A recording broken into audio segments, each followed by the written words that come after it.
Doctor ළඟට එන්නේ මිග්‍රේන් ලෙඩ විතරමද? නෑ ඇත්තටම මිග්‍රේන් කියලා ගොඩක් අය හිතාගෙන ආවට මන් ළඟට මිග්‍රේන්ම නෙමෙයි යාළුවා තියෙන්නේ. සමහර අයට තියෙනවා යාළගේ තියෙන සයිනසයිටිස් ගතිය වැඩි. සමහර අයට ක්ලස්ටර් හෙඩේක් එකක්.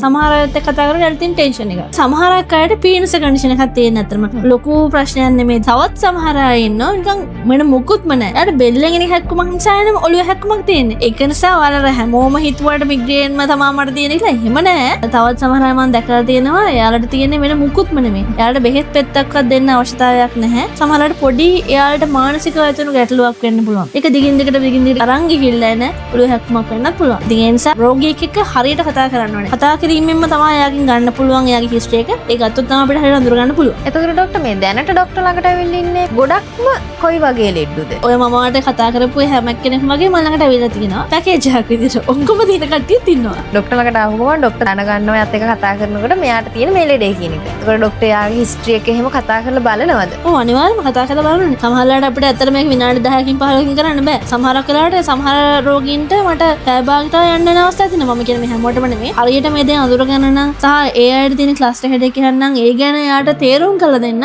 යම් වෙලාවක් ගන්නවා. එහෙම නැත්නම් මම වෛද්‍යවරියක් විදිහට මගේ වැඩේ හරියට වෙන්න තියෙනවානේ. ඒ නිසා මම අනිවාර්යයෙන්ම මෙයාත් එක්ක හරියට කතා කරලා තමයි එයාට බෙහෙත් ලියනවා නම් මම ප්‍රෙස්ක්‍රයිබ් කරන්නේ. එතකොට ડોක්ටර් දැන් මිග්‍රේන් කියලා හිතාගෙන කෙනෙක් එන්නේ. එතකොට එයා ආපු ගමන් ડોක්ටර් කියනවා නෑ ඔයාට තියෙන මිග්‍රේන් නෙමෙයි ඔයාට තියෙන මේක කියන එක. එතකොට එයා එහෙම පිළිගන්නවද? ඒක අපි තේරුම් කරලා දෙන්න ඕනේ. රෝගියා දන්නේ නැහැනේ යාට තියෙන ඔළුව හැක්කම මොකක්ද කියලා. එයා දන්නේ මගේ ඔළුව රිදෙනවා කියලා කියන්නේ විතරයි. මම වෛද්‍යවරයා කියලා මම තමයි කියලා දෙන්න ඕනේ ඔයාට මෙන්න මේ කාරණා නිසා එන්නේ. මෙන්න මෙහෙම නිසා එන්නේ. ඒක කියලා දුන්නොත් තමයි යාට තේරෙන්නේ. මේ වගේ ඔළුව කැක්කුම් හැදිලා ડોක්ටර් ළඟට එන ලෙඩුන්ව ડોක්ටර්ට සම්පූර්ණයෙන් හොඳ කරන්න පුළුවන්. ඔයා දන්නවනේ දැන් පැලයක් වුණත් හදනවා නම් ඒ පැලයට අවශ්‍ය කරන සාධක ටික ලැබුණොත් තමයි ඒක හොඳට හැදෙන්නේ. ඒ වගේ තමයි අපි. මල් ළඟට නම් රෝගියෙක්ට මම එයාගේ රෝග මූලයටනේ බෙහෙත් ටික දෙන්නේ. එතකොට ඒ විකෘත වෙච්ච දෝෂ ටිකට සමනය කරන්නේ. එතනදී එයාට මම පැහැදිලි කරලා දෙනවා ඔයාගේ රෝගී තත්ත්වය මොකද්ද? මොනවා නිසාද හැදිලා තියෙන්නේ? එයා ජීවිතේ ඉදිරි කාලෙදි කොහොමද පවත්වා ගන්න ඕනේ කියලා මම පැහැදිලි කරලා දෙනවා. රෝගියාගේ කාර්යභාරයක් තියෙනවා. එයාගේ කොටසක් තියෙනවා අවශ්‍ය වෛද්‍ය උපදෙස් නිවැරදිව පිළිපදින එක. මගේ පැත්තෙන් මම රෝග නිර්ණය හරියට කරනවා. අවශ්‍ය කරන බෙහෙත් ටික දෙනවා. එතනින් ගියාම